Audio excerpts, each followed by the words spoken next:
נפגשתי שלשום עם הנשיא טראמפ בפגישה היסטורית שהיא תפנית אדירה לעתיד ישראל. הוא העלה בפגישה הזאת גם את הרעיון שלו לגבי עזה, לגבי היום שאחרי חמאס.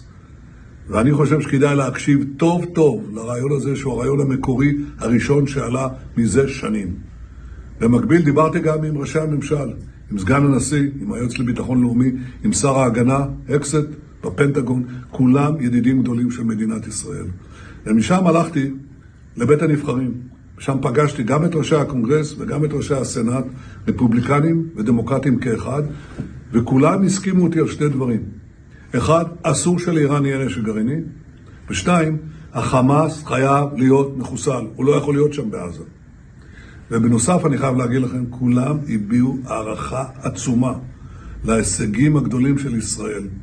אמרתי שאנחנו משנים את פני המזרח התיכון, והם פשוט הצדיעו לכך.